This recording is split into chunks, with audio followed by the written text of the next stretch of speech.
Halo teman-teman, balik lagi sama aku Bunga di pertemuan ke-14. Jadi sharing insight ke-14. Nah, di pertemuan ke-14 ini aku akan membahas tentang eksistensialisme.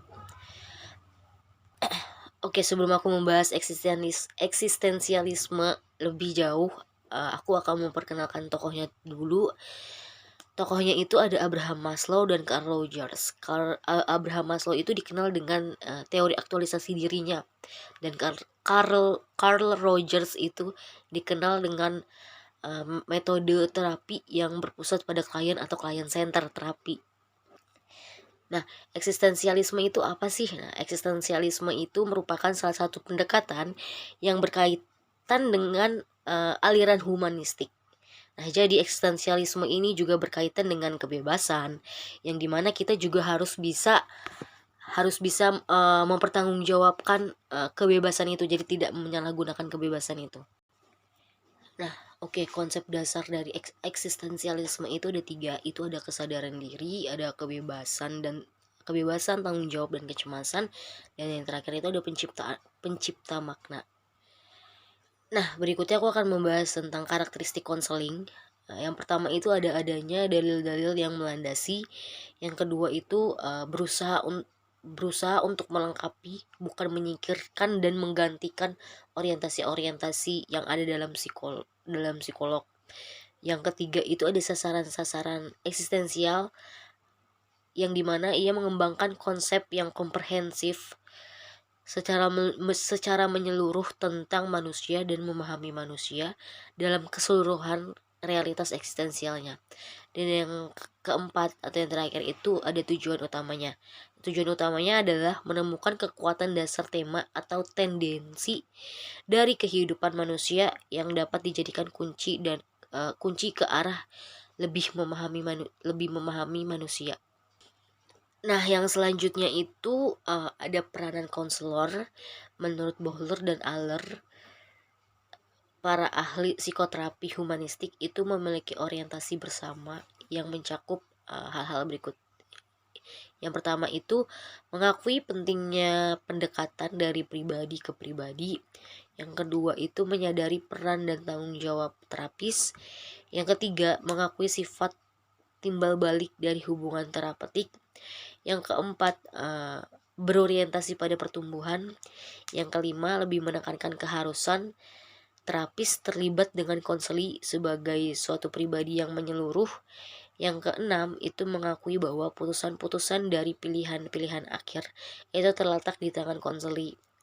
Yang ketujuh, itu memandang terapis sebagai model, jadi bisa secara implisit menunjukkan kepada konseli potensinya bagi tindakan yang secara kreatif dan positif. Yang kedelapan itu mengakui kebebasan konseli untuk mengungkapkan pandangan dan mengembangkan tujuan-tujuan dan nilainya sendiri. Dan yang kesembilan itu bekerja ke arah mengurangi ketergantungan konseli serta meningkatkan kebebasan klien atau konseli. Oke, yang selanjutnya itu ada deskripsi proses konseling. Nah, ini ada beberapa tahap. Nah, yang pertama itu ada pendahuluan, di mana konselor membantu klien dalam mengidentifikasi dan mengklasifikasi asumsi mereka terhadap dunia. Yang kedua itu ada pertengahan, di mana konseli didorong semangatnya untuk lebih dalam meneliti otoritas dari sistem nilai mereka. Yang terakhir, yang ketiga itu ada tahap akhir, itu di mana lebih berfokus pada menolong konseli untuk bisa melaksanakan apa yang mereka pelajari tentang diri mereka sendiri.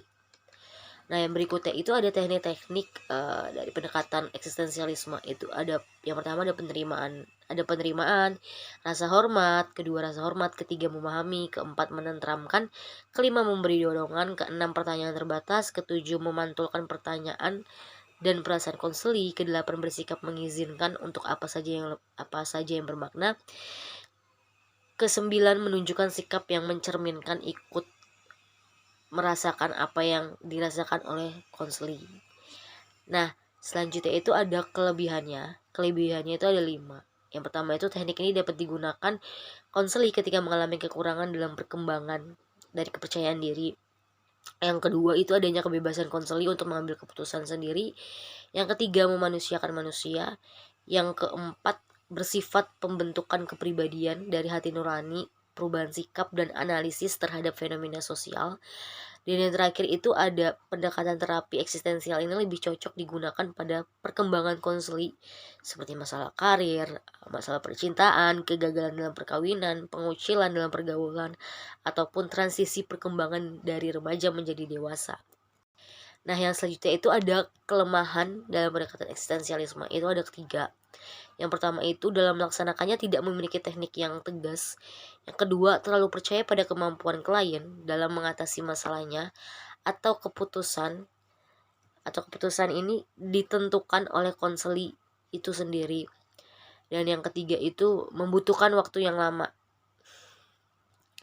Nah, yang terakhir itu aku akan membahas tentang strateg dari eksistensialisme. Filosofinya itu adalah manusia memiliki kebebasan dan kesadaran akan dirinya sendiri. Patologinya, manusia terkadang menyalahgunakan kebebasan itu yang mengarah kepada hal-hal yang negatif, dan individu tersebut tidak bertanggung jawab atas kebebasan yang sudah ia lakukan. Dan tujuannya itu membantu manusia untuk menemukan nilai dan makna dalam hidupnya, sehingga ia tidak menyalahgunakan kebebasan tersebut. Strateginya membantu individu untuk menentukan pilihannya sehingga ia dapat memaknai keberadaannya. Nah, dan yang terakhir itu ada tekniknya. Tekniknya itu yang pertama ada acceptance, atau dimana konselor ini menunjukkan rasa minat dan ingin memahami hal-hal yang dikemukakan dari apa yang diceritakan oleh konseli, sehingga konseli tersebut merasa dirinya diterima. Yang kedua itu respect, itu dimana konselor menunjukkan rasa hormat dan menghargainya dengan menerima pandangan konseli terhadap permasalahannya tanpa menilai, tanpa mencela, tanpa membanding-bandingkan, tanpa menghakimi. Yang selanjutnya itu ada attending, dimana teknik ini harus menciptakan suasana konseling yang aman untuk si konseli. Nah, hal ini dapat membuat si konseli menjadi lebih terbuka terhadap permasalahan yang ia alami. Dan konselor juga harus ini harus mendengarkan konseli secara efektif dengan posisi tubuh yang mendukung atau nyaman dan ekspresi wajah yang mendukung, dengan tujuan agar si konseli merasa bahwa cerita ia sangat didengarkan dengan baik oleh konselor. Yang selanjutnya itu ada reflection of feeling, di mana konselor memberikan pertanyaan mengenai perasaan dan pikirannya dari sesi konseling yang sudah dilakukan. Hal ini bertujuan agar konseli merasa dipahami secara lebih mendalam. Yang selanjutnya itu ada confrontation, atau ketika konselor memberikan pernyataan kepada konseling, namun jawaban konflik itu tidak sesuai dengan apa yang konselor tanyakan. Nah, dari teknik ini dapat membantu konseli untuk menyadari bahwa adanya ketidaksesuaian antara kata, gestur tubuh, perasaannya, sehingga si konseli dapat merubah perilakunya menjadi lebih terarah, dan konselor dapat membantu konseli untuk memperkuat apa yang sebenarnya terjadi pada diri si konseli. Yang selanjutnya itu ada empati. Konselor itu ikut merasakan apa yang dirasakan oleh konseli, namun tidak ikut berlarut-larut dalam perasaannya. Dan yang terakhir itu ada exploration, itu konselor mengeksplor kembali mengenai perasaan dan pikirannya terhadap permasalahan yang dialami oleh si konseli. Nah, oke, tadi aku sudah membahas tentang pendekatan terakhir, eksistensialisme, di pertemuan terakhir. Ini merupakan pertemuan terakhir, jadi apabila ada kesalahan kata atau kalimat pengucapan yang salah, mohon dimaafkan, dan sampai bertemu di pertemuan berikutnya. Ini pertemuan terakhir, jadi sampai bertemu di sharing insight atau di mata kuliah Kamira selanjutnya. Terima kasih.